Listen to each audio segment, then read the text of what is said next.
श्री सद्गुरु प्रभु महाराज की जय। गुरुर्ब्रह्मा गुरुर्विष्णु गुरुदेवो महेश्वर गुरु साक्षात् परब्रह्म तस्मै श्री गुरवे नमः। श्री उप्पलंचि रामयार्य जठरजनितं श्री नित्यानंद कोंडोजु सीतयार्य चरणसेवितं श्री पल्लकोटि लिंगमार्य अनुभवग्रोलितं श्री समिष्टि बोधानंद उप्पलंचि कृष्णमूर्तार्य सद्गुरुभ्यो नमो नमः। సభాయ నమః। వేదికను అలంకరించినటువంటి పెద్దలకు, సభలో ఆసీనులైనటువంటి గురు స్వరూపులందరికీ నా హృదయపూర్వక ద్వాదశి వందనం। ఇప్పటి వరకు పెద్దలందరూ ఎంతో చక్కగా ఉన్నదాన్ని ఉన్నట్టుగా, అంటే మనం ఏ విధానంలో మన జీవన గమనాన్ని సాగించాలో, మనం ఏ విధానంలో ప్రయాణం చేసి సద్గురువును చేరి యథార్థమైనటువంటి దానిని గుర్తెరిగి మన జీవితాన్ని, అంటే ఈ మానవ జన్మకు వచ్చినందుకు సార్థకతను చేకూరుతుంది అనే విధానాన్ని చక్కగా వివరిస్తూ ఉన్నారు। ఇంకా చాలామంది పెద్దలు ఉన్నారు కనుక వాళ్ళందరూ కూడా వాళ్ళ యొక్క అనుభవాన్ని మనకు తెలిపి, మనలో ఉన్నటువంటి ఏదైనా తెలియనటువంటి దానిని తెలుసుకునే దానికి ఇక్కడ అందరూ చేరాము కనుక అది తెలుసుకొని ధన్యులం కావాలి అనేది ఒక ఉద్దేశం। ఇప్పుడు ఆ గురువుగారు చక్కగా యోగా మాస్టర్ అన్నారు కదా, సాధనలు అన్నీ రోజు మనము అందరం కూడా నిత్య జీవితంలో చేసేది ఒక సాధనే।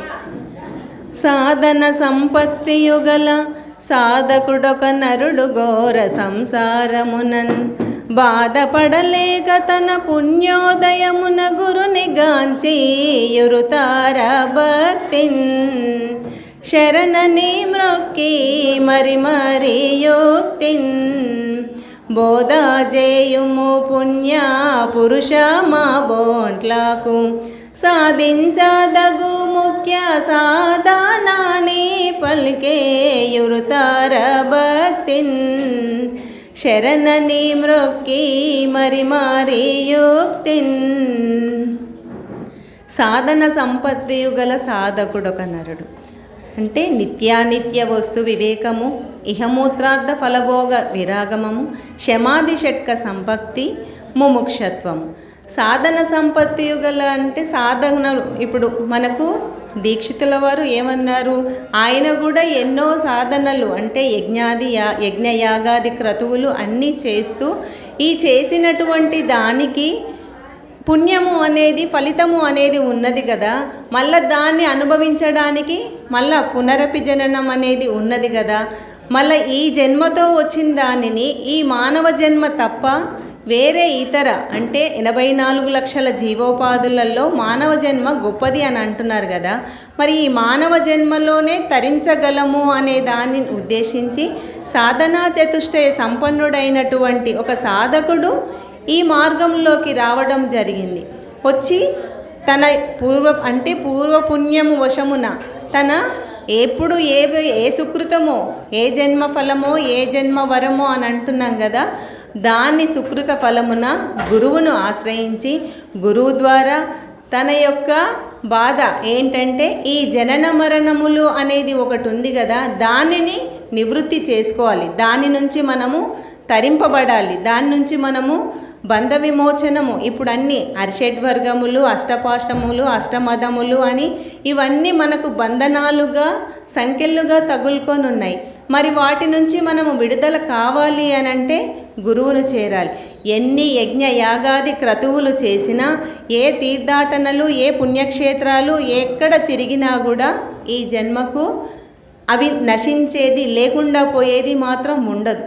కాబట్టి గురువును ఆశ్రయిస్తే మనల్ని మళ్ళీ జన్మకు అంటే జనన మరణాల నుంచి మనము తరింపబడిన వారం అవుతాము గనుక గురువును ఆశ్రయించి గురువు ద్వారా మన యొక్క విధాన శైలి, మనం ఏ విధానంలో ఉండాలి, ఏమి తెలుసుకుంటే ఈ పునరపి జననం పునరపి మరణం అనేది లేకుండా పోతుంది అనేది మనకు తెలియబడుతుంది।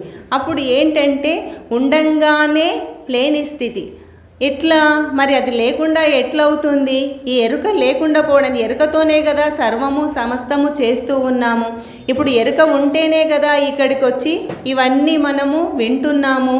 విన్నటువంటి దానిని మనము ఆచరించడానికి గురువు ఏ విధంగా మనకు దోహదపడుతున్నాడు అనేది సద్గురువు ద్వారా తెలుసుకుంటే ఆ విధానంలో మనం ప్రయాణం చేయడానికి. అందుకేమంటాడు, దేవుణ్ణి నిన్ను ఎరుగవు నీవిప్పటికెట్టివారో నే తెలిపేదా, నీకే వెర్రి బోధలెందుకు, కావున దేవుణ్ణి ఇదిగో కనుగొనబోయి నామరూప కర్మాలేవోయి, నీవా దేవునిలోన నిన్ను లెస్స వెదికి నన్నావలి ముచ్చట అడుగు తెలిపేదా అని అంటున్నాడు. మరి మనకు దేవుడంటే ఎవరు? మనము ఏదో నామరూపాల చేత కనబడుతున్నటువంటి అక్కడక్కడ తిరిగినప్పుడు ఏదో యాత్రలు చేస్తున్నాము, అక్కడ చూస్తున్నాము అంటే అక్కడ మనకేమి జ్ఞానము తెలియబడదు, మన యొక్క సంశయము నివృత్తి జరగదు. అటువంటప్పుడు అశరీర సద్గురుమూర్తులైనటువంటి అచల పరిపూర్ణ భావజ్ఞులైనటువంటి సద్గురువులను ఆశ్రయిస్తే వారి ద్వారా మనము తరింపబడి ఈ పునరపి జననం పురనపి మరణం జనరే జనరే జఠరే శయనం అనే దాని నుండి విడుదలవుతాము గనక సద్గురువులను ఆశ్రయించి మన యొక్క జన్మ తరింప చేసుకుంటున్నాం గనక అందరము అందులకు ధన్యులమే. ఈ అవకాశం ఇచ్చినటువంటి పెద్దలకు నా హృదయపూర్వక ద్వాదశి వందనం. జై శ్రీ సద్గురు ప్రభు మహారాజ్కి. దయతల సద్గురు ప్రభు మహారాజ్కి. అంటే తత్వం బోధపడాలి అంటే గురువును ఆశ్రయించాలి అని వారు సూచించారు. అమ్మ మీకు అర్థమయ్యే ఉంటుంది, వారు ఒక మాట అన్నారు, అశరీర గురువులు అన్నారు. ఏ గురువులు? ఏ గురువులమ్మా? అమ్మాయి అదొకటి అర్థమైతే కాదు. ఇప్పుడు మీ ఎదురుకున్నోళ్ళు వీళ్ళకి శరీరాలు లేవు, అర్థం. అశరీర గురువు అంటే ఏంటి? శరీరాలు లేని గురువు. వీళ్ళకి శరీరాలు ఉన్నాయని మీరు అనుకుంటున్నారా? ఇప్పుడు వాళ్ళు చెప్పారు కదా, అమ్మగారు చెప్పారు కదా, ఏమన్నారు? అశరీర గురువులు. ఏ గురువులు? ఇప్పుడు వీళ్ళకి శరీరాలు ఉన్నాయా లేవా అంటే అట్లాంటి గురువుని శరీరాలు లేని గురువు గారిని ఆశ్రయించాలా ఈ బోధ తెలుసుకోవాలంటే. అర్థమైందమ్మా?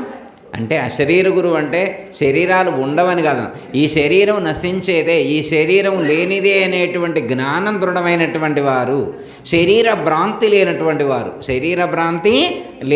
వారు, ఇది నశించేదే ఇది లేనిదే అనేటువంటి దృఢ నిశ్చయం చేసుకున్నటువంటి వారు అని అర్థం. ఇప్పుడు జై గురు.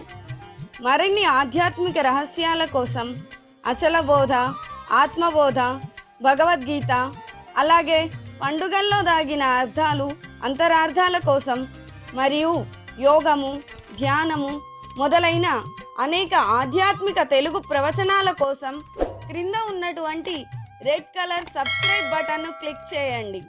అలాగే ప్రక్కనే ఉన్నటువంటి గంట సింబల్ను నొక్కండి.